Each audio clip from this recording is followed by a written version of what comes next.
everyone who's coming. And good afternoon and welcome. My name is Maurice Khadebe. I'm the Director and Head of Business School. It is my great pleasure to welcome you to our next WBS Leadership Dialogues. These dialogues are really a platform for all of us to engage, and I'm very pleased that they have now become quite a forum in which a number of discussions taking place from the different sectors of our economy in this country, the leadership.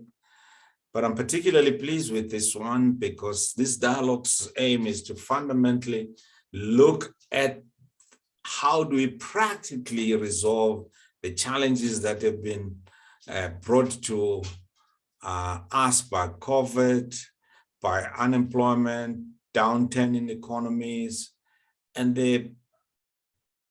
particularly the tourism sector has taken a huge hit and a huge pain. And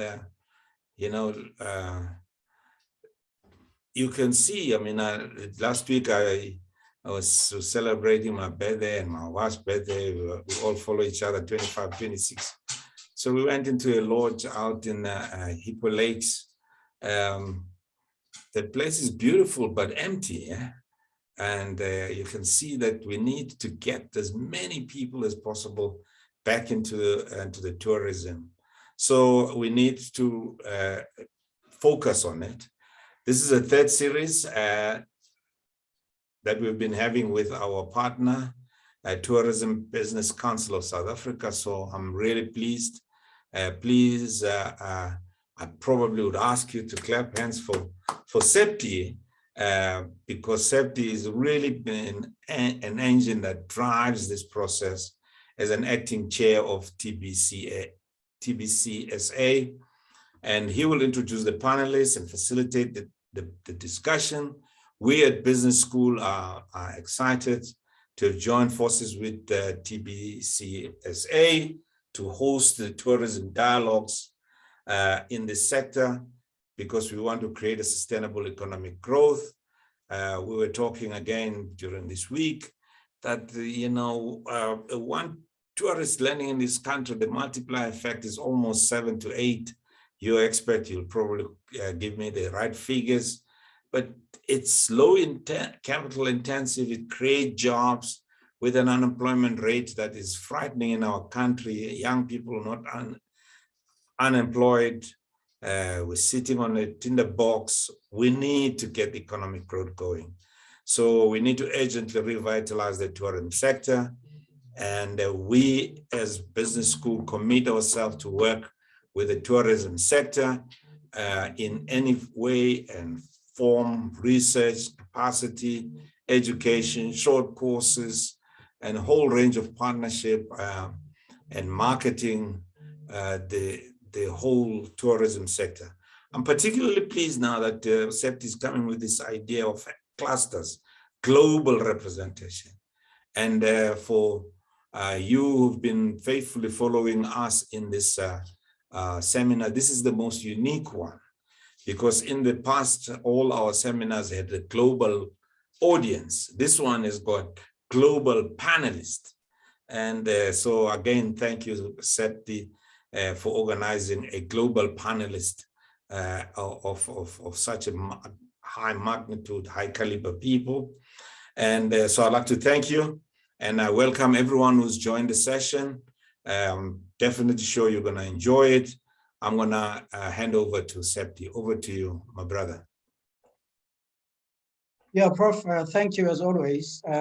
Really grateful to the Business School for the partnership that we enjoy since we started this series together. Those who have been following us will know that, we started when the first one, we were talking about focusing on growth, what needs to happen in order to grow tourism in South Africa. And then we shifted gear and we focused on issues of transformation, which to a certain degree are not unique to South Africa, but we have a conversation like that going on in South Africa. And so we moved from growth to transformation back to growth, and we're talking growth and competitiveness today. And the reason why we do that is that the committee that I head up under the Tourism Business Council of South Africa as acting chair is called the Tourism Growth and Transformation Committee. So, you know, we really look at issues of growth and issues of inclusion and transformation within the South African context. And, you know, our aim really is to, you know, make sure that as a sector together across the country, you know, we put our heads together and say, well, we find ourselves in the situation that we find in. It's not unique to South Africa, it's a global phenomenon. But, you know, what is it that we should and can do in South Africa in order to, you know, revitalize, so to speak, you know, our sector, you know, to re-inject growth, you know, under the circumstances that we find ourselves in. And then, of course, you know, take care of the inclusion and transformation issues that we talk about. So thank you. It's been a good partnership with the business school, and I'm very grateful for that. And as Prof has said, we have mostly had local panelists addressing the issues because the issues are very localized. But really this time we decided, because we wanted to talk about clusters. And I always say to my colleagues here that, you know, within the cluster community, we use the word cluster in a very specific sense, not in a general sense. But, you know, my colleagues are going to unpack that for us. It's not mine to do that this afternoon. I'm privileged to be moderating this session. Welcome to all in the audience. I'm going to be introducing the panel, and I'm going to introduce them in the order in which I'm going to be calling them. But everyone in the panel, you're welcome. And please, as always, please don't disappoint us, because the previous two sessions, we had very active audiences. You know, they were sending a lot of stuff on the chat, you know, asking questions. We ask you to do that this afternoon. Don't disappoint us with this international panel. I know you won't. And so please use the chat, ask those questions. And the other important reason, by the way, for encouraging you to use the chat is because we, as you know, this is recorded, and those chats are recorded after the webinar, the session. Those chats are sent to me for analysis, because this is not just about talking. This is about what actions we can actually build out of this session. So it's very important. We may not get to answer all the questions you ask or respond to all the comments you make. Please don't feel bad about that, because we get that, and it helps informs our agenda going forward. So I really want to encourage you, as you have done before, to really use the chat functionality quite actively. So our topic for this afternoon, friends, is tourism growth and competitiveness through cluster development. And I think it speaks for itself. We're going to be unpacking what clusters are. So let me, without taking up too much time, introduce our panel. These are colleagues to me, people that I know very well. Merete, Asta and I were in Russia together only last week, attending our global, our annual conference there. So Merete Nielsen is the president of TCI Networks. She will explain. Once I've introduced them, I'm going to ask each one of them just to say a little bit about the organizations that they represent before they go into presentations. Is the president of the TCI Network. She's based in Denmark, where she is the CEO of Cluster Excellence Denmark. So her life revolves around clusters, or clusters revolve around her life. I don't know which one is which. So Merete will go first, and when I invite them to start speaking, she will say a little bit about cluster, about the two organizations she represents. And then Asta Kristin is from Iceland. She is the managing director of the Iceland Tourism Cluster. And she also will say a little bit about Iceland Tourism Cluster before she goes into her presentation. And then we have Carlos Sanchez. Carlos is based in Lima, Peru. He is with the Cluster Competitiveness Group. I'll say a little bit about that, but I really we invited Carlos to talk about work that they've been doing around tourism clusters in Botswana. He's based in Lima, but he's worked in Botswana. So that is the panel. And of course, me. We've been together. I represent my organization is CCI Networks, which is a national network of tourism SMEs. But in these conversations, I represent the Tourism Business Council of South Africa, which is the apex private sector body for tourism in the country. So without much ado, our panelists are going to make some brief presentations. We'll give them enough time. So while the presentations are taking place, please jot down your questions, because I think what I would like us to do is to go through all the presentations first and then have a discussion towards the end. Okay, so with those words, I think I've taken care of all that sort of stuff. So Merete, if I could just invite you, please, to go first. So tell us a little bit about TCI Cluster Excellence Denmark, and then shoot into your presentation. Yeah, thank you so much, Septi, and thanks to Maurice for the kind welcoming words and encouragement to have this global panel, and also thanks to you, Septi, for ongoing efforts in raising this cluster agenda. So I'm so happy to be here, and I really can only encourage anybody online to jump in and ask all kind of questions that you may have. So if you could find my presentation, then I will go straight into it. Yeah, so I'm situated in Copenhagen and work with clusters more or less 24/7. So I've been part of initiating Cluster Excellence Denmark and work with that area for 12 years. I also do a lot of work for the EU Commission on how to strengthen this whole cluster-based approach.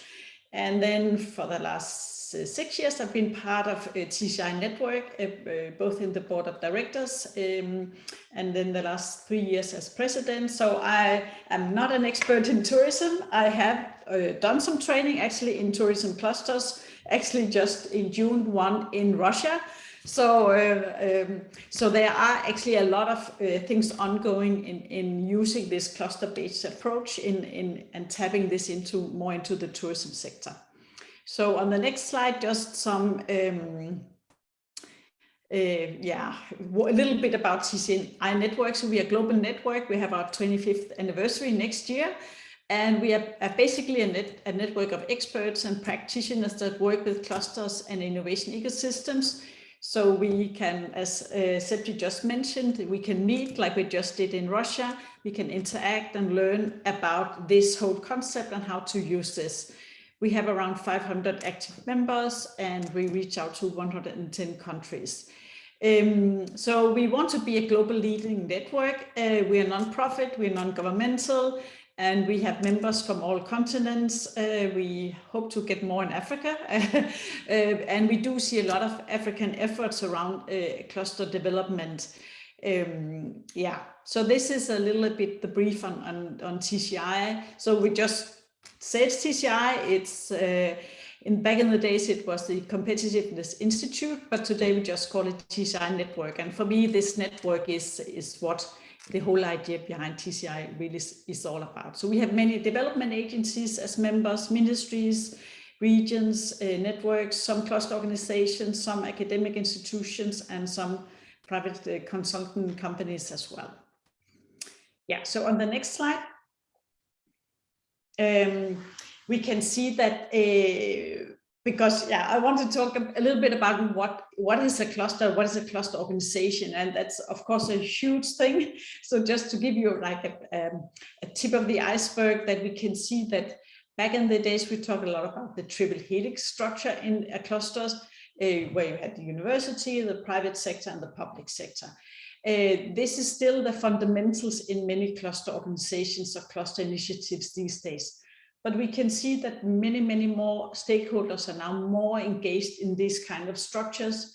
There's more investors coming to the game, more startups, more NGOs, more cities. And this basically means that this whole ecosystem behind these cluster initiatives is becoming more and more complex. Looking around the world, we can see that we have some rather small cluster organizations. The ones we just saw in Russia, they were perhaps not so large, with around 25, 30, 50 companies. But we also do see some very large clusters. For instance, I know that you in South Africa have the Green Cape, and that's actually until now the largest cluster I ever met, with around 2,000 companies, I guess. So there are some really, really huge cluster initiatives around as well. On the next slide, and these cluster organizations are, all of them are started with a purpose. They started because somebody saw a need of something needs to change. And this is an overview of what we see many cluster organizations are doing, but this is of course not what all cluster initiatives are handling, because this is in general for many cluster initiatives basically too much. But a lot of clusters have been starting around competence development, so really developing more targeted courses, education programs. In Europe, we see a lot of cluster initiatives being started with this idea that this valley of death between knowledge institutions and companies. So we need to initiate more knowledge dissemination, innovation projects, and cluster organizations are a way of organizing this. And what we see now, the more advanced cluster initiatives are doing is a lot of focus on this transformation, because there's a huge push for more digitalization, more circular economy. Many regions and governments are now looking into how do we apply these UN development goals, the SDGs, also to companies. So this whole push for transformation is really a place where many cluster organizations are doing a lot of different work. Yeah, so on the next slide. So cluster organizations is something we see around the world. Some are more business driven, like where Carlos is perhaps more a classical Latin American model, very business driven, a lot of focus on business development. While I think some of the ones we see in Europe is more from the public side and the research side, while some of the clusters I talked to in Asia are more or less hosted at universities. Some use this cluster word, some call it a hub or platform, a network or partnership. And I don't think we should make it into a big discussion. I think it's important to understand what is happening behind this word, and to see if they can use this cluster-based approach to develop what they're doing. We also see right now that this area is, I call it mushrooming, but it is about that a lot of these kinds of initiatives are really popping up. When we estimate it, we talk about around 7,000 cluster organizations, but it's an estimate, and of course we cannot be 100% sure about this. But clusters are all over, so it's not a unique thing, it's a very common thing and can be found in many, many places. So why clusters matter? Because when you want to initiate a cluster initiative, you can, as I said, try to tackle many different challenges. And I think one of the more common things we're seeing now is that the things or the challenges that clusters are tackling are really the challenges of tomorrow, that no single company can tackle, no municipality, no single organization, no university. So building these platforms for collaboration is really key. And this, no matter if you call it network or partnerships, but this is really the future way of collaborating. And I think, and also another essential thing is that it's neutral. It's not a lobby organization, but it's a neutral place where you can pull in with your challenges, and you can share those challenges, and you can share ideas on how to tackle this. Yeah. So the next slide. There's a bunch of analysis on this, and I think this is where a lot of academics work has been focusing on, to see because we needed to show that this is an important tool. It really works. So, for instance, the EU Commission has for many, many years done a lot of different kind of analysis on this. So we can see there's a huge lift in innovation power, in productivity growth. Companies that engage in clusters also become more international. So on the left, right side, that's actually just the global reach of Danish companies that are engaged in clusters in Denmark. So of course we have a lot of interest in Germany and Sweden and Norway, but we actually, just the small Danish clusters are actually reaching out to the whole world through these cluster initiatives. So clusters work, we don't need to discuss it any further. It's a great toolbox, and there's many benefits to it. So the next slide. Yeah. And as Maurice mentioned, we have indeed during the pandemic seen a lot of transition and transformation in many different areas. And this is also one of the things we have seen during the early 2020 and still ongoing, that this push for digitalization is really something being pushed in many places, and where cluster organizations, cluster initiatives are also really tackling helping companies to engage on this journey, and also to use new tools and adapt their companies to a new world. So just one case, if you go to the next slide, since we talk about tourism and with the nice company present. So we do have many tourism clusters entering this digital transition and helping both to restart and rethink tourism. I fully agree, Maurice. I think that also the numbers are still quite bad when we look in tourism. Other sectors have come back in a nice manner, but tourism is still struggling in so many ways. So we can see this: the tourism sector has been hit extremely hard, and there's still a long way coming back.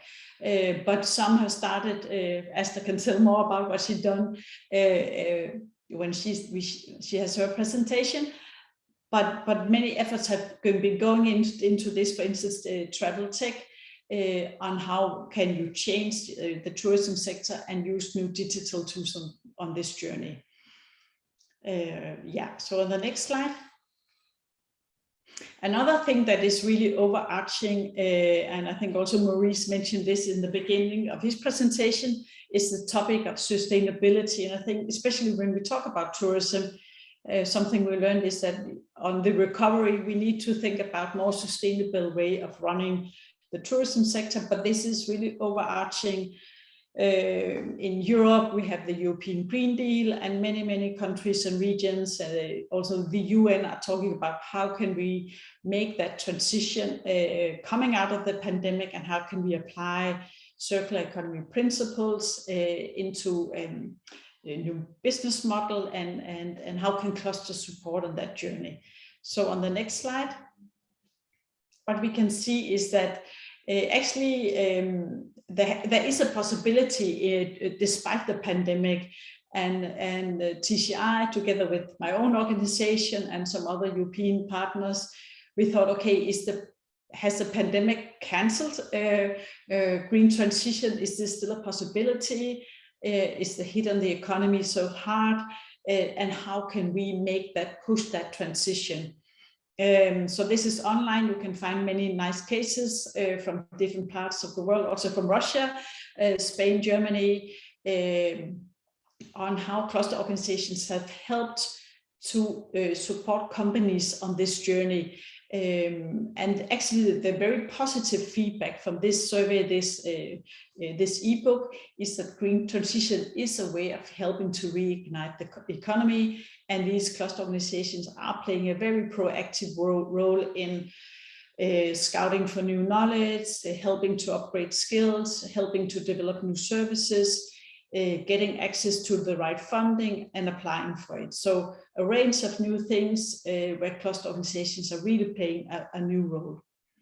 So on the next slide, another thing that a common discussion, also something we discussed in Russia, is this some of the societal challenges, the whole idea of social cohesion, and this pandemic has really challenged many economies and societies on topics of equality and justice and fairness, and also a topic where we can see many clusters really stepping up and saying, yeah, it's not all about capitalism. We also need to think about ways of inclusion and cohesion. And on the next slide, you can see a very nice example we had from our last TCI conference that was fully digital, where the automotive cluster in Nuevo León, their CEO of this cluster initiative, really had an extremely nice speech and talked about how he saw this importance of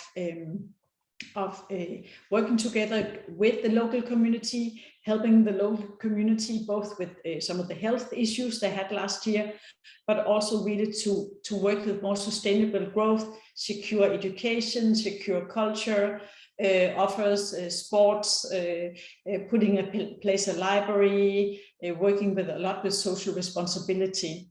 So this cluster really took a leading role in adapting to both a more digital mindset, a more sustainable and also more inclusive business model.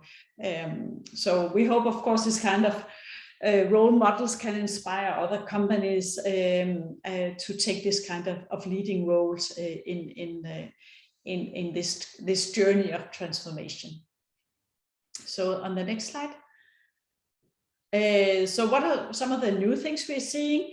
Is we still need to raise the profile. It's a great tool, but it's not super known in many places. So it's also great to be here with you today and explain a bit about the cluster concept. Of course, there's a lot of efforts also going on with how can we strengthen it? How can we consolidate? How can we increase critical mass? It's great to have 20 companies, but it might be better to have 50 or 100. I think also right now what we see is what are then the next strategic move? How can we offer more advice to the cluster boards, to leaderships on the governance, because the challenges are quite overwhelming, as you can see, but it's a great tool, and offering the strategic advice to the boards and leaderships is really a way of trying to come back to a normal or new normal, as we may call it, but we see many challenges, as I mentioned, on technology transfer, on supporting SMEs, internationalization, R&D projects, and also this topic of skills development. So going from a less digital to a more digital workforce is also something of great challenge. So on the next slide. Yeah, so we see many places now working on redefining the cluster strategy. Of course, some sectors, automotive, tourism, also we have, I know many aviation clusters, they of course have also had to revise their strategies. We see many policymakers revising their initiatives. Do we have the right policies in place? How can we better connect them with other policies? And how can we put some of those transformational elements into new strategy on digitalization or green transition or inclusive growth? So many things on the agenda. So on the final slide, yeah, so this is a sneak peek for the nice moments we had in Russia with Septi and Asta, hybrid conference where we discussed about clusters and collaboration and cities. And we are super excited in TCI that Septi and his great team behind him are taking, have the courage and the engagement and the ambitions to take over our flagship in TCI, our global conferences, to be held in Durban in November.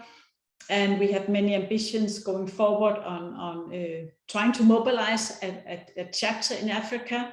So Wednesday next week, we will also host a webinar in TCI to discuss more, where are we and how can we move ahead. So, definitely more from our side on clusters in Africa. Thank you. Yeah, great, Merete. Thank you so much. for that overview of clusters around the world, not specifically in tourism. We're going to get into tourism, but just really giving us a broader overview of clusters across industries, across parts of the globe. That is incredibly useful. And we're going to transition now to to Asta, but I just wanted to recognize some of the people who have since joined us. Our friends from the National Department of Tourism. I was just checking down the participant list. Our friend Medina from Kazakhstan, yeah, I think it is. Our friends from Namibia, from the Emerging Tourism Enterprise Association of Namibia. Just some of those that I've been able to see as I was checking through the participant list as you were speaking, Merete. Thank you. So if any questions, yes, please use the Q&A so that when we finish with the speakers, we can go to those questions and have a discussion. So Asta, over to you, please, with your presentation. Thank you so much, and so great to be here with you today. Thanks for inviting me. I hope you see my screen. It's a typical question in Zoom. So I will share with you a little bit our work, what we are doing in Iceland. I'm located in Reykjavik, which is the capital area in Iceland.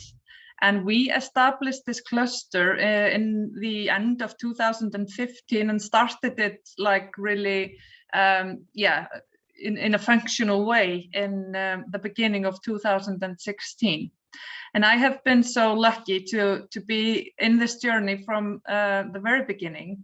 And today we are two here, so we don't have a lot, much overhead in our organization. This is a non-profit organization, but though we are only two, like working on a payroll for the cluster, we are working with maybe 25 to 30 people that are working for us, that are contractors or people that we get into our programs and into our projects. So we always say that people that invest in our projects, we are buying a lot of services from others and then getting the ball rolling into the society. So I will give you a little overview of the cluster, why we are a cluster, and how we operate as a cluster as well. And why we think that clusters are the tool to use to get more done faster, but also for a longer time. So that will be my kind of insight. Just to show you a little bit where we are located in the world. We always say we are a hub in the middle of the North Atlantic, and we connect Europe with America. So we think that we are a really, really important link to the world here in the middle of the ocean. So when you need to fly somewhere, you should consider to have a stopover in Iceland. It's a really good hub and a lot to see and enjoy and experience, of course. So just to show you a little bit what kind of project and what kind of DNA we are working with in a way. We are a project-driven playground, if we could say it like that. We are not owned by the government. We are private owned in a way. We get fundings in special projects from the government, but we always need to seek for them, and we need to really run and be really eager out there to get fundings. But we are membership driven, so the companies, they pay membership and they get services, and they get the playground, they get the platform and the programs and projects and so on. So our projects need to involve and we never take on a project or sit down or start anything unless they have this ingredient in a way. We are always thinking about innovation for a better business in tourism. That is always our goal, to get better in what we are doing now. It needs to involve value creation. It needs to improve professionalism and quality in the sector, and it needs to strengthen sustainability and responsibility. So we have put like a lot of focus into those main indicators here.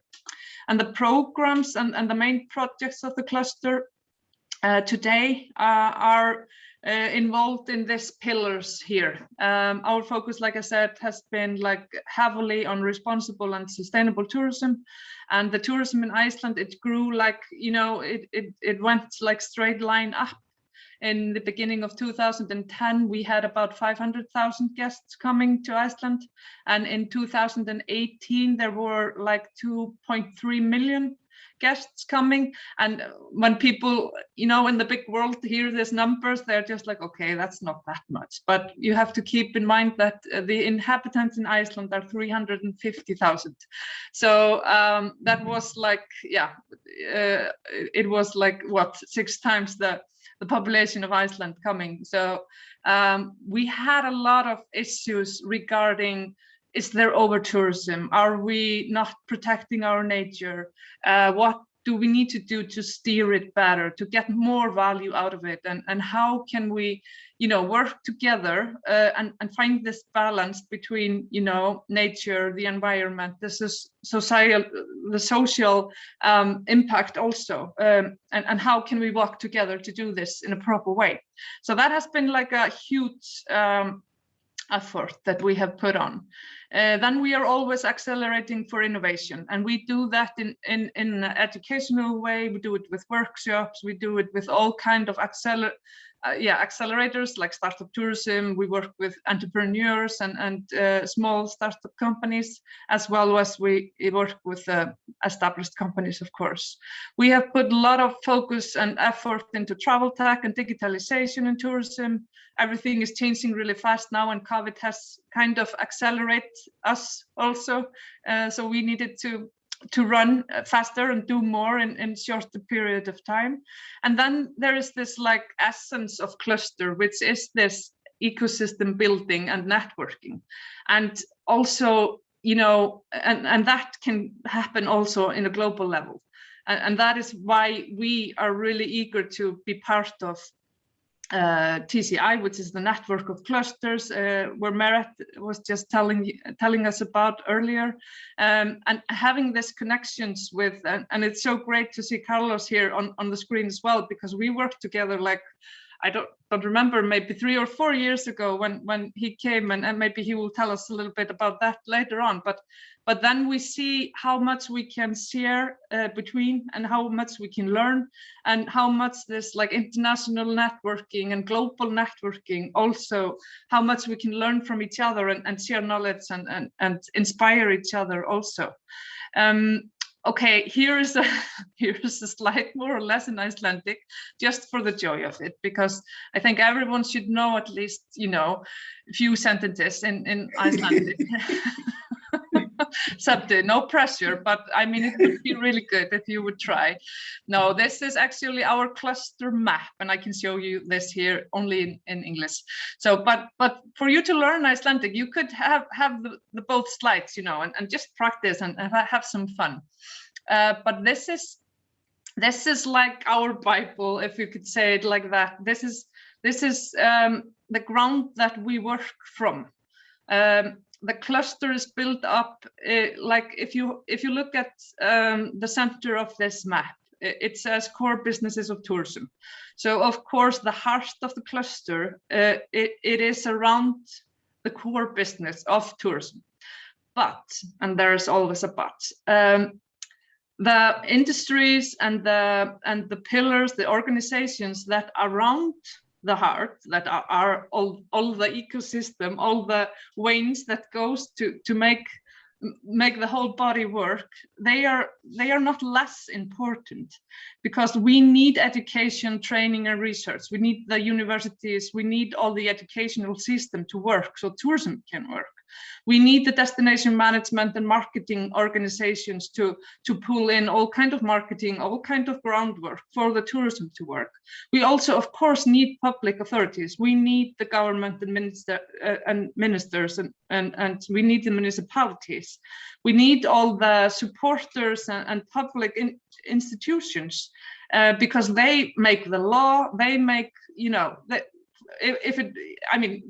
obviously have a lot and big role in the tourism sector. So these are all input, and all of those at this side, they have input into the cluster and into the sector. What you see at the top, like service providers, these can be investors, these can be law companies, insurance companies, IT companies, PR and advertisement, marketing and consultants. These pillars, they push down knowledge, and it goes up and down. You see the arrows. And then there is those that gain from tourism.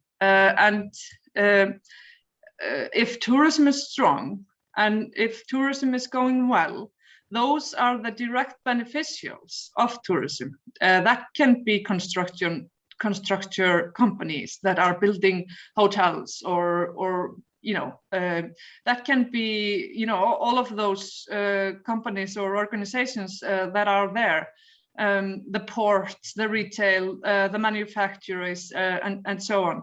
Up here in the corner, I'm not sure about this translation, but here we are talking about the associations, like for us, the tourism associations, the one that are like lobbying for the politics to, you know, so we often say that our conflicts are more with the associations, because they think that we are kind of stealing their role sometimes, but that is not the case, and we try to work really, you know, closely with them, so the conflicts will not be that heavy. So, and then there are these related clusters that are so important as well. I mean, we work really closely with the energy cluster in Iceland. Here we have like 99% of renewable energy. So that is highly connected to the image of Iceland, because we want to be, you know, known for renewable energy, sustainability, responsible ways of doing business, and so on and so on. So that is really important.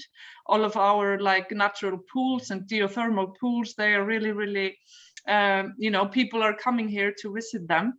Then we also have really strong connection to the ocean cluster. And also, I mean, it's really related. And I always say, when people say, oh no, I'm not in tourism, I say, yes, you're in tourism. Everyone is more or less in tourism, if you don't realize it. So it's agriculture, it's health industries, it's so many things that connect to health and travel, and people are thinking so much more about, okay, where am I safe? Where can I go? Where is the, you know, where's the healthcare? If something happens, I need to be in a place that is safe, and so on. And food industries, of course. I mean, some people travels only for food because they want to experience food and they want to, you know, get to know more, you know, exotic food and so on. And then IT and design are really connected as well. So we try to connect ourselves to strong clusters that we already engaged with, and try to do more in that.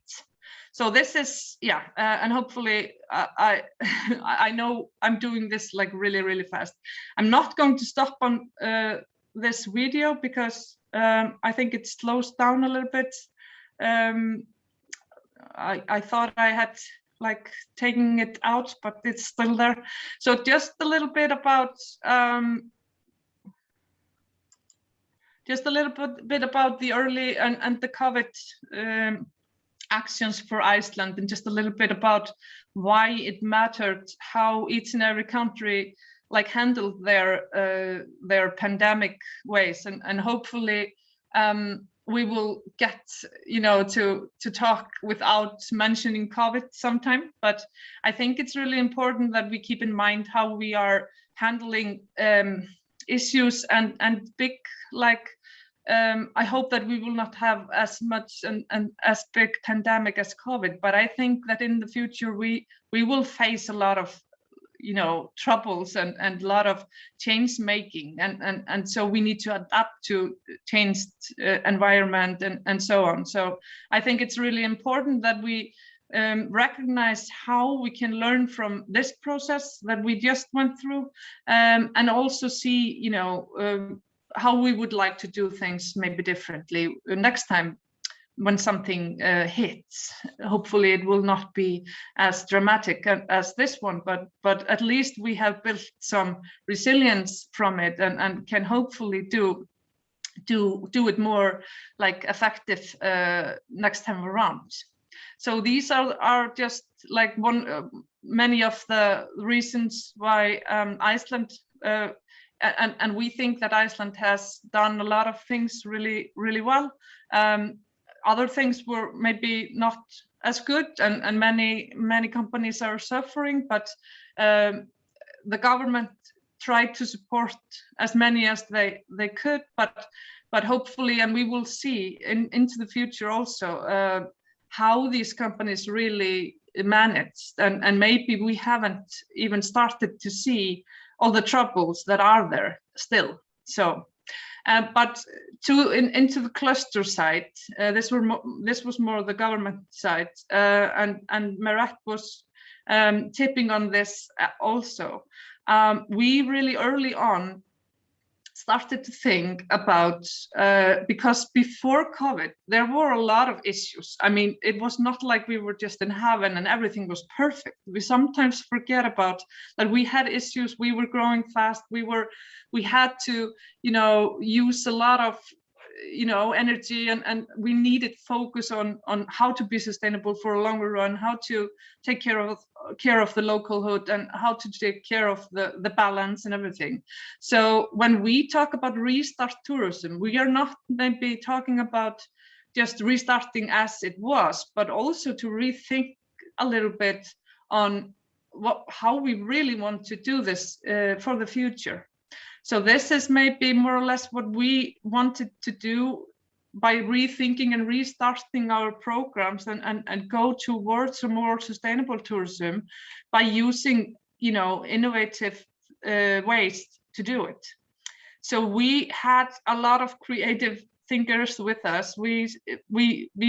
Our goal was always to move as fast as we could from this survival mode that people were just shocked. People were just like, didn't know what to do. I mean, who would blame them? Nobody knew anything. And we were just trying to pull them and push them a little bit into this transformation, and how they should be change makers in a way, and how we could, in as good way as we possibly could imagine, adapt and restart from where they were. So we had like many Zoom meetings and recorded all kinds of conversations where we were just like humbly talking about, okay, what do you think? And we had like a lot of great people coming together and just discussing these things, because then we found out that many people were just totally lost and just needed to listen and just needed to kind of find someone that, find the similarities, and just knowing that you were not alone out there.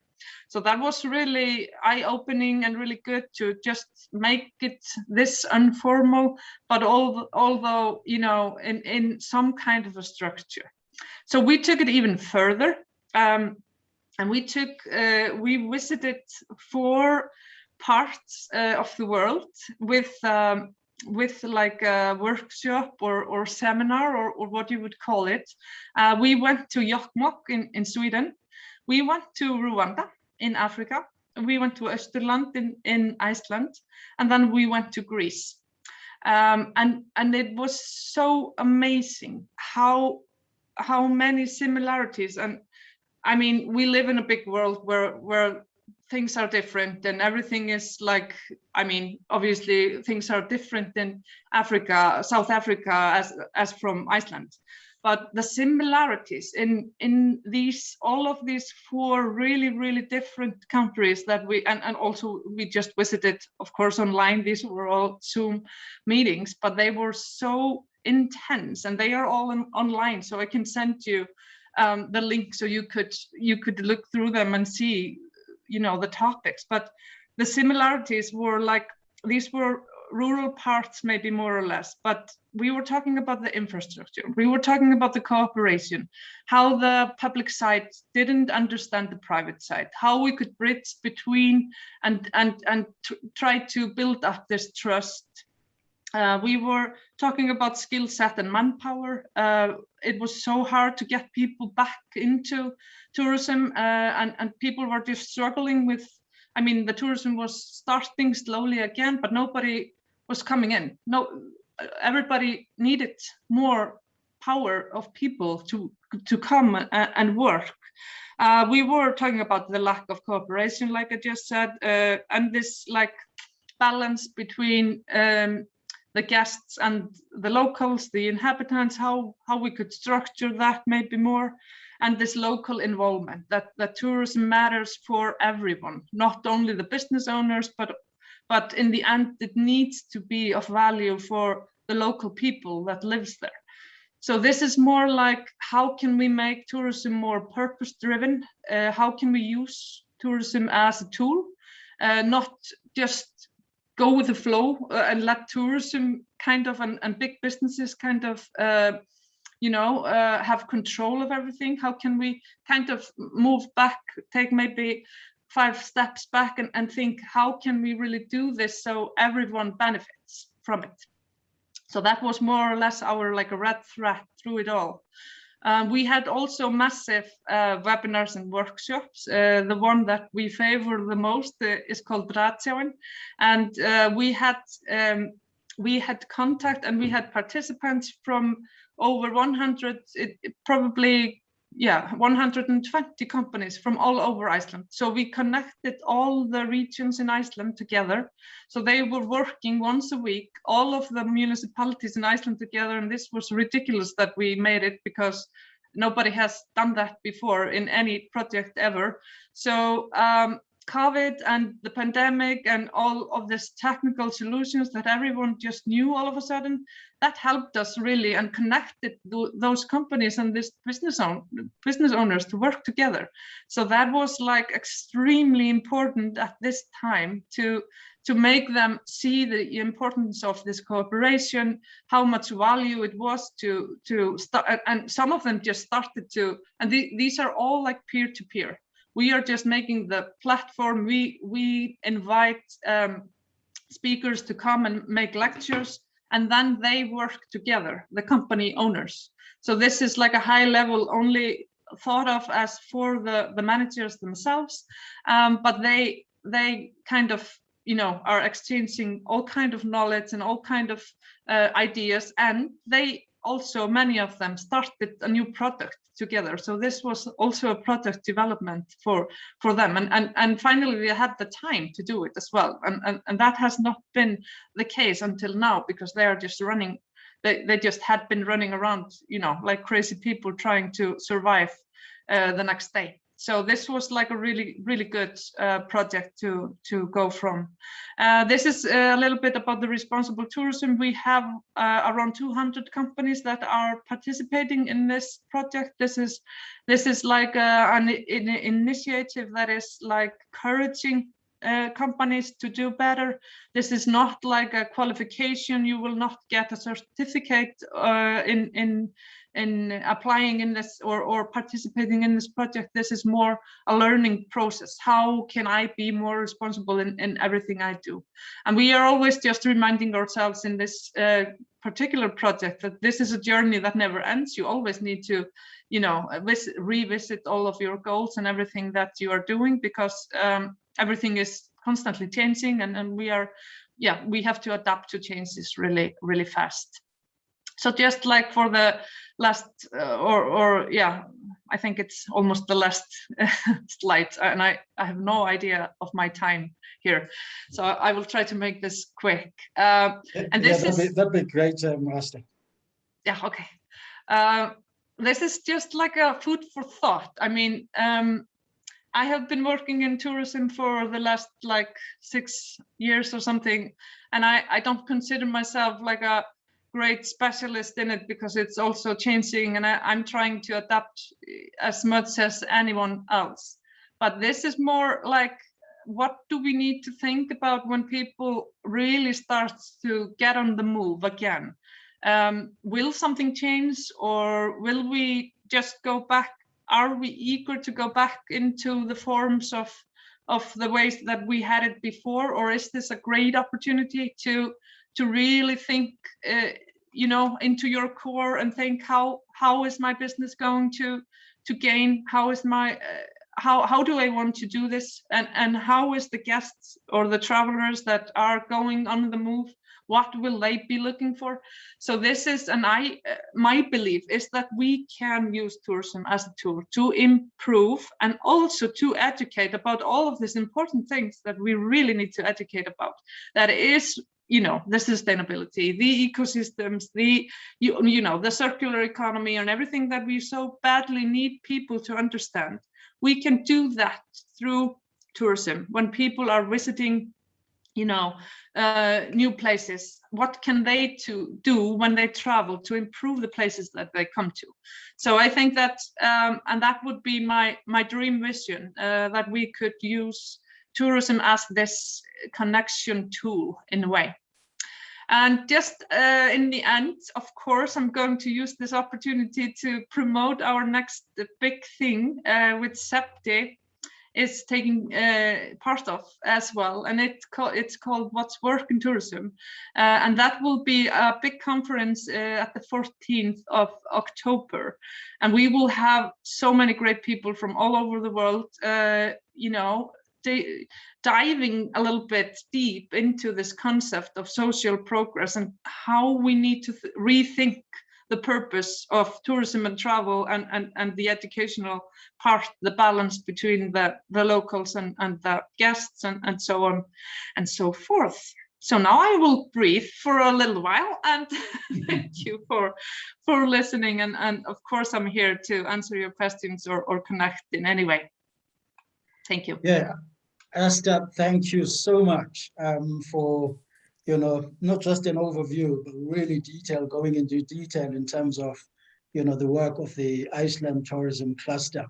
You've triggered a lot of questions, and so I'm monitoring questions as they come. And I just want to say to the audience, we'll give you time and monitoring the questions. I'd like now to transition to Carlos for the last presentation, and then after Carlos's presentation, we'll go through the questions that you've been sending, which I've been monitoring. But Asta, thank you so much. That was incredibly useful, and I look forward to the 14th of October. So Carlos, over to you, my friend. Thank you so much. So if you can assist me with my, yes, it's there. Perfect. So good afternoon, everyone. I'm really honored and pleased to be here today. My name is Carlos Sanchez. I represent the Cluster Competitiveness Group. We are a boutique consulting firm that specializes in competitiveness and innovation. We support our clients to build more competitive, sustainable, and responsible business ecosystems. And we do this in 3 main pillars. First, the first one is to develop development of competitiveness policies and programs, corporate innovation and shared value strategies, and FDI attraction and impact investments. Next slide, please. And we have been doing this for the past 30 years in more than 50 sectors and more than 40 countries. I mean, it's a methodology that it can be implemented in every sector. But I'm here today to explain to you an experience that we had in Botswana, near to you. It was, and please, next slide, please. It was back in 2018, and this slide here just represent this one of the pillars that we provide, this development of competitiveness policies and programs. And we do this by how to enhance the competitiveness of a region. And we do this by 2 main areas. We work together with the companies so that they improve their business models, their value chains, the way they are competing. On the other side, we work together with the state officials, the environment, for different sectors, with different actors, as Asta was saying. It's not only the usual suspects in tourism. So we talk to the environment so that the environment can support those specific companies into changing the mindset and the value chain and what they do, and to compete in another way. So the next slide, please. So as I was saying, this was a 2018 project. So I'm going to take you to a journey back to 2018. It was developed with the tourists with the Ngamilan region. It was just focused on the Ngamilan region where the Okavango Delta is located. The main leaders of this project was the NSO, the National Strategy Office of Botswana, the Ministry of Tourism, and the Botswana Tourism Organization that is in charge of promoting tourism in the country. Next slide, please. Okay, so as I was explaining, this is part of one of our pillars. It's part of our methodology. It has 3 phases that takes more or less 6 to 8 months, depending on the context, depending on different activities. So the first one, and this is just important to start any cluster development initiative in any sector, but thinking about tourism, is getting to know your players, getting to know the current challenges, getting to know the industry by itself, you know, understanding that, contacting people, contacting the owner of that specific tour operator. Why did they invest in that specific venue? Why did they invest in that specific project? Talking to people and engaging what is the current situation in the specific context, in the specific place that you are developing this process. And also understanding how are they connected with the trends globally? What are those connections in that sense? So next slide, please. So we did this in this first phase with Botswana. I know that most of you may know Botswana, but again, it was located in the Ngamilan district where the Okavango Delta is placed. And this is a region that is best known for luxury safaris, is really worldwide renowned. I remember when we talked to several global players, we didn't have to make too much introductions. Everyone pretty much know about Botswana and the Okavango Delta. But I mean, it was almost a non-existing industry at the beginning of the country's independence. I mean, but now it's the second most and the second largest economic activity in the country. So it's mostly known for luxury safaris, boat and motor rides, bird viewing, nature walks, and so I mean, for so much of these ecotourism activities. Next slide, please. So part of this process, as I was telling you about, mapping the actors. So that's the first phase, and that's what we did. Here's just a snapshot of one of the presentations that we use in the first phase, identifying the actors, and not only the usual suspect. And this is really important, as I think that Asta was explaining really well. In fact, I wanted to insert the cluster map, the actual cluster map, but I thought it was too messy just to show all these boxes. But this is pretty much the cluster map in a geographic or visual way. It's like, you know, pinpoint where is the hotels, what are the restaurants, the suppliers, and suppliers are really, I mean, even from food suppliers to service suppliers. So this is what we talk about this first phase. Next slide, please. And then at the end of the first phase, you present this information to them, and they spot their logos and they identify themselves as part of a cluster map, as part of a cluster value chain. So it's really important to understand that it goes beyond the usual suspects of tourism. You know, the tour operators of the lodges, it goes beyond those specific actors. Next slide, please. So just to summarize that first, and you know, I always use this wording for explaining the first phase. It's like taking a picture. We are not providing any specific recommendations in this first phase. We're just taking a picture. So what we identify is, again, it's mostly exclusivity. Most of the tourists were purchasing the services through trusted agencies in their countries of origin, all-inclusive package. They were looking for safety and security, and mostly composed by baby boomers. This is what was happening back 2018, what we found in the data that we had from 2016 to 2018. Also, one critical point that we identified and that was really like revealing for them to know was how this package was distributed. So what we found is like most of the, like 20% of the total cost of the package was just heading outside Botswana. So it was heading to these tour operators that are located overseas. And within this 42% of accommodation, you will find that there was also food and drinks and local transport, recreation, and other activities. And at that moment, we were thinking that we were buying local, but we were not buying anything local. I mean, most of the food and drinks were being purchased in South Africa. Most of the event services were provided in other regions around Botswana. So this was really important for them to know. But again, it was just the picture. Next slide, please. But then after you took the picture, you understand what the situation, then you go understand how things are moving globally. What is happening outside your region? What is happening? How companies are competing, and this is really important. How global players are adapting to changes, and not only the very same companies, but also the support entities. You know, all the environment, all the ecosystem.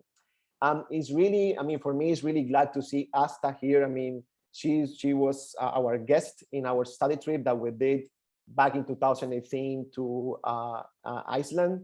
I remember, you know, when we pitched the idea of going to Iceland, I mean, in Botswana, I mean, you know, all the state officials were like, why are you going to Iceland? I mean, it's like, you can just go to any other place in the world, why Iceland? But the reason was because we were identifying specific trends that were driving the next changes of tourism, and this is what we wanted to understand. So next slide, please. So that's what we did.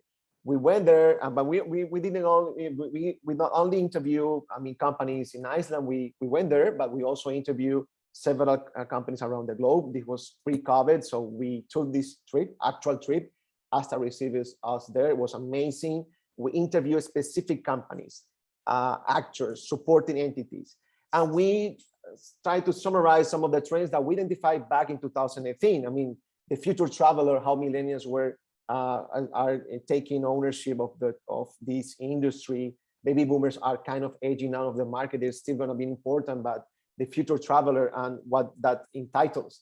Also, how tourists were trying to connect with uncharted destinations, all the growing trends around health and wellness and responsible travel.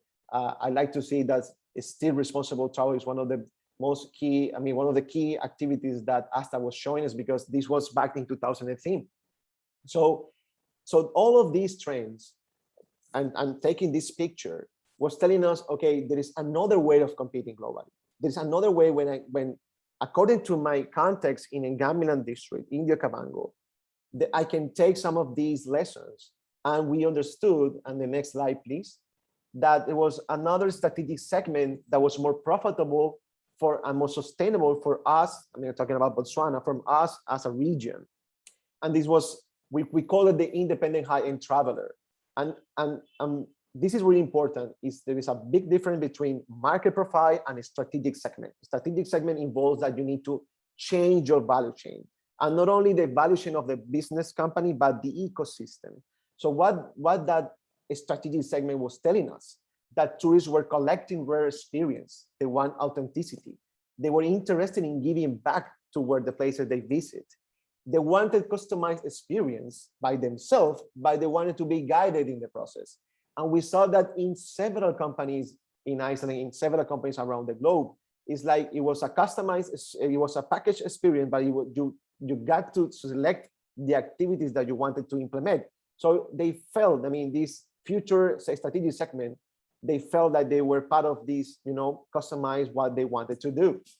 And again, a technology, the high use of ICT tools. And when we say ICT tools, is not only having a good website. I mean, we found amazing things that were doing companies there, like, for example, like collecting data of the tourists that were reviewing their website, like how much time they spend in the home, how much time they spend in a specific product, so that they just adjust that product because it's the one that have been receiving more clicks. So they adjusted so that is the one that you can see at first. So it was really engaging with this future traveler. So next slide, please. So our proposal was like, how can we move as a region into competing in that strategic segment? And I'm talking about, you know, the most traditional and most important lodges that you might find in Southern Africa are located in Okavango. And most of you know them. And they were really like interesting to know. Again, like their current client was like, okay, it's edgy now. It's not that they're not going to be an important part of your client, of your tourists, of your profile of clients, but they are also adapting, because all these features that I just showed you also are applying to them. I mean, baby boomers are also evolving in that sense. So, and when we talk about connecting better with the region, that implies several actions that I'm going to show you later. So next slide, please.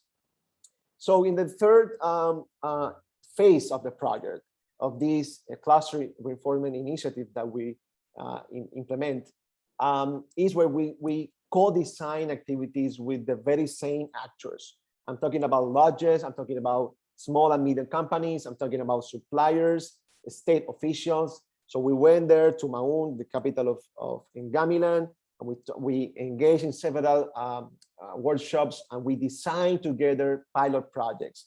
But not only that, we also talked to state officials in Botswana, and we talked to several state officials in the tourism offices, in different government institutions, to understand how public policies can be adapted to respond to these changes. So the next slide, please. So we came out with these specific actions for Ngamiland, thinking about our context and thinking about how global players were competing. So for example, this was one of the most, I think, relevant actions that we designed together with lodges and small companies. It was an action that how to assist small companies so that they can produce business-to-business products and services to offer them to the lodges. So we found amazing things like a small company were providing wellness services and how they can connect better with the lodge. And then the lodge might say, okay, I have these extended services. It's not only my usual packaged product services that you go, horse riding in the middle of Okavango or Amokoro in the middle of the Delta. No, it's not only about that. I mean, I can also connect you with this amazing small company that was driven by these two interesting PhD ladies. And I remember then, I mean, and this was one idea. How can we provide technical assistance to these small companies so that they can enhance their current products so that they can be adapted to what the lodge will need, and so on. The lodge will provide new services and products that are connecting to that future strategic segment. So I don't want to get into details of the other actions, but and you can see here some photos of the workshops and a photo of one of the owners of one of the most important lodges in Botswana, presenting one of the actions at the end of these three phases. The next slide, please. So the next one is, I wanted to give you just a really quick snapshot of also the public policies that we work together with the government officials. It's not only about, okay, actions that are directly impacting companies. So how can we change, how can we adapt their value chains into this strategy, but also the environment. And we talked to several state officials into changing norms and public policies and specific decrees, or even how to implement better things that they were already doing. The next slide, please. So at the end, I just wanted to wrap up with some specific message for a tourist cluster development initiative. And the first one is connecting with the right people. At the end, it's the people that will drive the changes, and it's the people that will implement these actions. And I remember this person that I just showed you, the owner of a lodge, one of the most important ones. Soon after we finished this project, We wanted to have this platform where the lodges can find suppliers around Maun and they can connect better with them. It didn't happen with the state officials, but that person, I mean, by himself, he designed a website, he paid for it, and he launched it, and now he's trying to contact better with the suppliers. And not only that, but also small companies, we saw them, adapting these new changes, like, changing the website and trying to use these tools to understand how tourists are connecting with their social media and so on. So it's about the right people that you need to connect in order for, after we finish the project, they can surely continue to implement it. And also, how can we connect this proposal with public policy adjustment? It's about how can we, connect short-term actions with a long-term vision. So that's also really critical. And at the end, it is an ecosystem strategy. I mean, if your ecosystem wants to create an organization that can oversee the implementation of these actions, that's the decision of your context. I mean, but the most important thing is having your strategy as the leading document or as a leading process that can take you to further, most important changes. So these are my final messages. So just the final slide, please. Thank you. So I just wanted to give you a quick snapshot through this project that we did back in 2018. It was an amazing time for me. I spent there 8 months. I mean, I have one of my closest friends are from there, from Botswana, and it was really, truly amazing. I mean, just to engage with small companies in Maun, with lodges, really important people from lodges that they were doing amazing things, and to see that they really connected with the strategy and they wanted to make some changes. So this pretty much was my story. I hope that you enjoy it, and we can continue with the discussion panel. Thank you. Yeah, well, thank you so much, Carlos, for a practical example on the African soil, not too far from here, Botswana.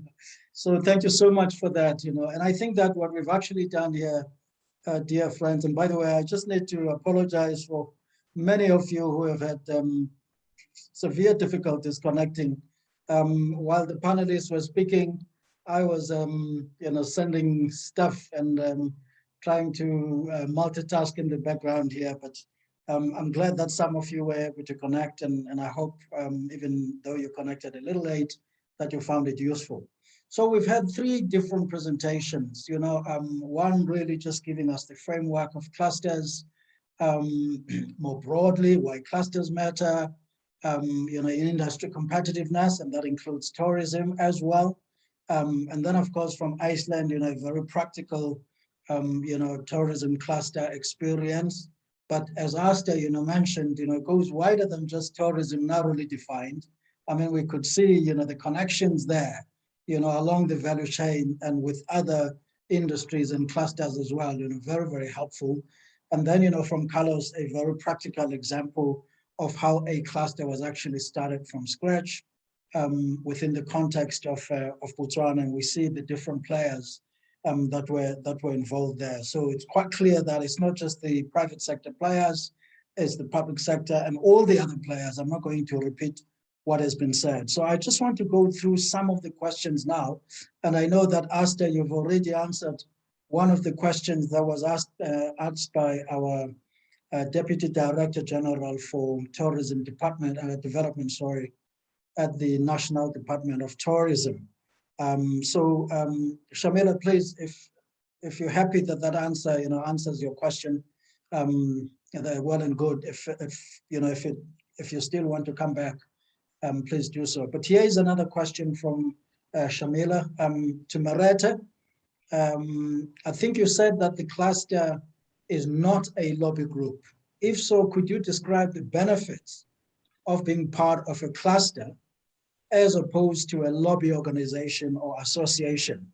Merete, I hope that question is clear to you. So if you could just respond to that, please.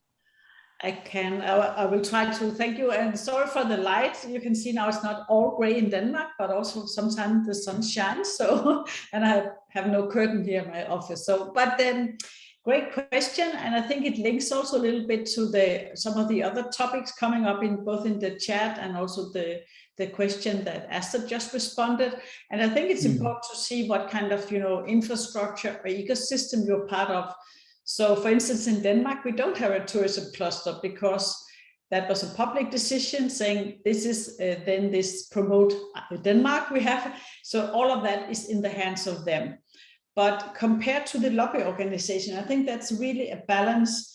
And why I raise this is because sometimes actually clusters come out of lobby organizations. So for instance, we have a fintech cluster in Copenhagen that actually was created by the bank sector from the lobby organization in the banks. And you can almost feel that this might become a platform for nurturing special interest, or might lead to some kind of conflict. And I think it's super important. And I think just what we heard both from Carlos and Asta on, being this broker, creating the networks and the platforms, you cannot do this when you do at the same time or try to manage lobbying or nurturing special interest. So for me, it's quite important that this neutrality, because you cannot tackle the challenges if you also try to lobby for special interest or try to manage or talk to policy makers about special topics. It's not like, and I do see that in many cluster organizations, they also raise topics of political interest. But I think it's important sometimes to organize these lobby organizations inside the cluster. You saw Asta's very impressive trying to map the whole ecosystem. And I think this kind of exercise is quite important. I think it also saw it in the chat. So seeing who is on the ground and who can we mobilize for this, and then say, yeah, but the cluster organization are dealing with this topic while the lobby organization is doing the lobbying. So I hope that was hopefully clarifying a bit. Mm-hmm. And I just want to state it's so important, this neutral ground that the cluster is standing on, because we are the bridge builders. We are connecting all kind of different stakeholders that are often competing also, but they can have a vision of how to get stronger together than individually, and they are doing that by being stronger, like using the same tools and at getting stronger. And we sometimes say, okay, you don't need to compete on this level. You can compete in the way you do your business or in price or anything else, but don't compete in sustainability or don't compete in IT or something that's, because we all need to get stronger and better to run faster in a way. And we can compete in other sectors. I hope that adds to what you were saying, Brett. Yeah, thanks, Asta. I'm just looking at this question. Unfortunately, Paul has had to run. Paul Foss always comes on board here. Says, very interesting panel discussion. I get the sense that there's great enthusiasm for the tourism sector at the moment. The reality on the ground is of fatigue. So there's disparity between the local overall cluster. Access to finance for SMEs is a major challenge, and animosity towards the public sector seems to be rising. How can the relationship between all stakeholders in the local cluster be realigned? Now, that's I don't know, it's a bit of a tough one. Anyone brave enough to? Merete. I guess the question could be rephrased. It's a pity that Paul has had to run, so I'm going to have to rephrase it for him. Really, maybe it can be asked in a different way, maybe not rephrased. So if you're starting with the dynamics that is describing, where there is some level of hostility among the players, I think that's the key issue he's raising. Mm-hmm. Maybe hostility by the private sector towards the public sector for whatever reasons, and you now want to bring these players together. into a productive relationship in a cluster that really seeks to deal with those negative energies and dynamics, but then works together to build a cluster that drives tourism forward. How would you deal with that, you know, where you have those dynamics at the outset? Yeah, should I start, Asta, and then you can correct me? No. Yeah, I will correct you. No, but I think this is so while we know that clusters are a very powerful tool, but we also know it takes a while. So because you need time to build the trust and you need time to analyze the stakeholders. So a lot of time spent on the ground, analyzing, interviewing, talking, visiting, to really understand what are the challenges and where are also the common areas to work on. So of course, when you start to build a cluster, you don't bring all the problems to the table in the first round, but you try to make an alignment on, okay, can we agree on this? Can we build a project on that? Where are the common areas of interest and how can we move forward? And again, as Asta said, this is where this the cluster manager coming into place, being this broker, understanding the challenges and trying to say, okay, can we make this kind of plan? Is there an agreement on this? So somebody on the ground working with this. So this is where this alignment comes into place. It's not something happening on its own. And this is why this cluster organization really plays a role. Because there's of course always a natural collaboration within the cluster. But if you want to take it to the next level, you need people like Asta or yourself, Septi, to start organizing, taking discussions, managing the ecosystem. Yeah, I think I can totally just agree on what you're saying, but because if you don't do the groundwork in the beginning, if you don't sit down with a lot of people, having a lot of meetings and mapping out the ecosystem, mapping out the value chain, and also finding, you know, the issues that connects those, you know, different stakeholders together. Because as I said before, there will always be competition between them, and no cluster can really thrive without having a competition. That's the healthy part of a cluster. So we always need to think of, okay, we are competing, but in this issue we are working together. And when the cluster was established here in Iceland in 2016, the big issue was the fast growth.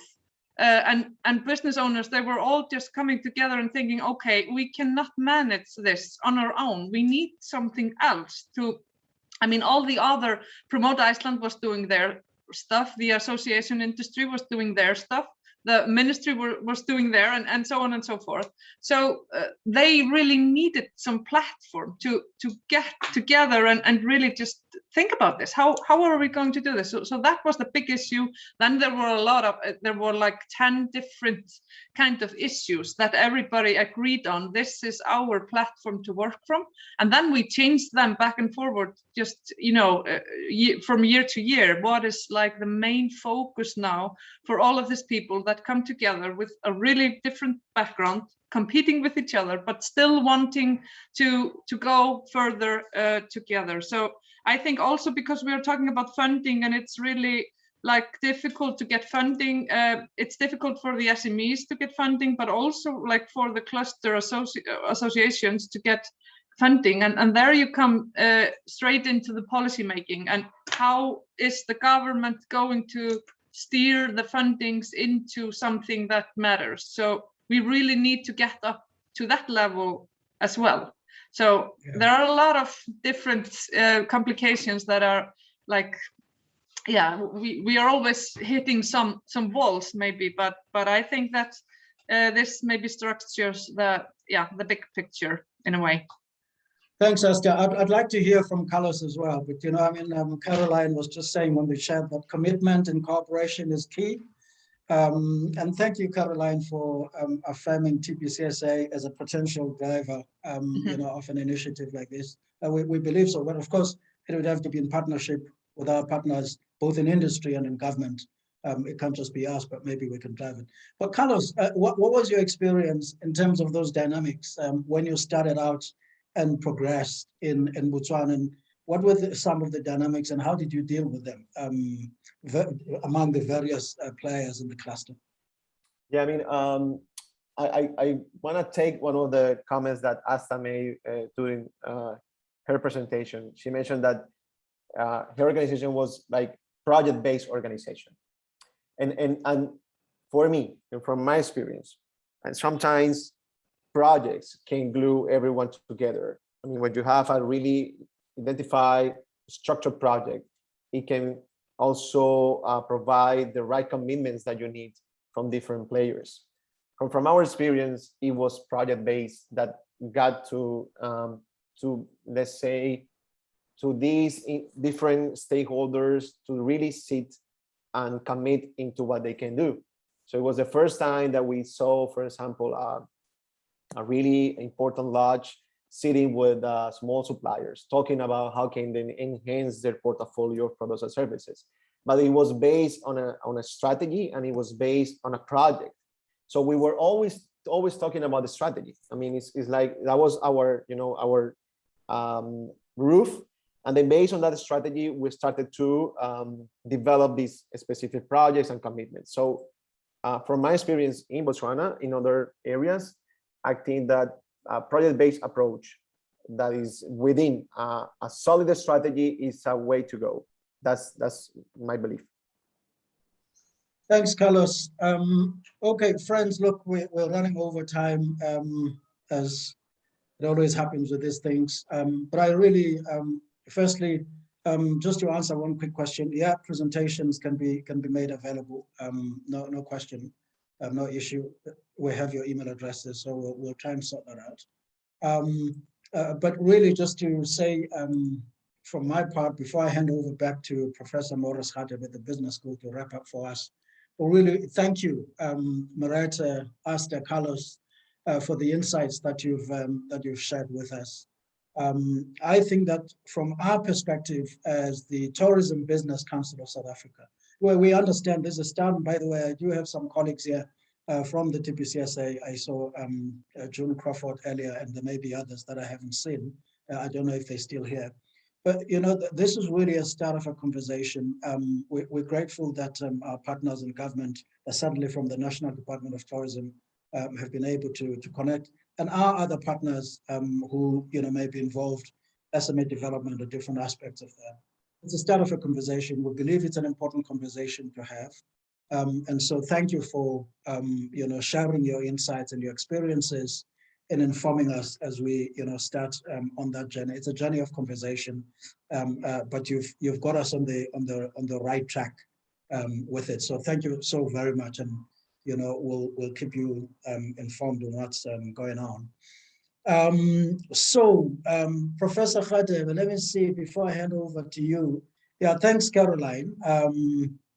Caroline was also talking about the role of local tourism organizations in this whole thing, because we do have entities in this country called local tourism organizations, and maybe they don't feature very much in these kinds of discourses that we have.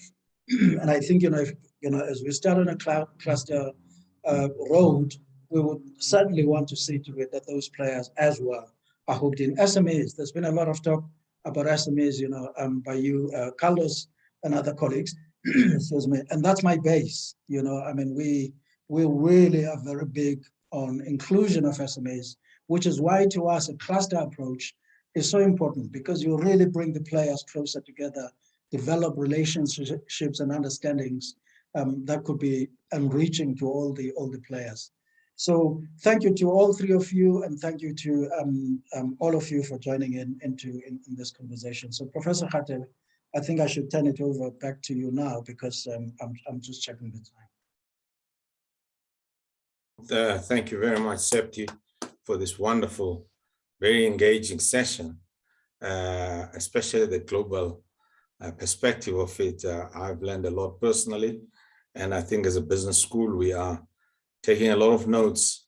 As I'm thinking here, Septi, I think, as I said to you, we need to get together and discuss about way forward, about this partnership, and because we the wave 3 hopefully is almost finished in South Africa. And as I was coming back from Mpumalanga, there's almost a pent-up demand for tourism. And how do we channel this? How do we make sure it's sustainable? And how do we link it with the clusters? So thank you, Carlos. Thank you, Merete. Thank you, Asta. And one question which we need to think about here in South Africa, Septi, is the clusters versus the associations, which are lobby group, and the TEF protection. That is biggest challenge in our nation here. But thank you, the international team, and I also like to thank my team here at WBS, led by Tembega, led by Rotonda and Tembega and Jayton, for all the technical support. Thank you for all the participants. And we are documenting all these events. We're creating a portfolio of making sure that there is much information on this sector. So thank you very much. Travel safely, those who are traveling, and stay safety and healthy. I have to say this: if you have not vaccinated, please go and vaccinate. That's what we are pushing pretty hard here in South Africa, so that we can open up the economy, we can travel. And thank you very much. God bless you. Thanks, Prof. And TCI is celebrating its 25th right here on South African soil in November next year, down in the beautiful city of Durban. We'll keep you posted. You'll see these people face to face in Durban. Thank you. Thanks, folks. Thank you. You're welcome.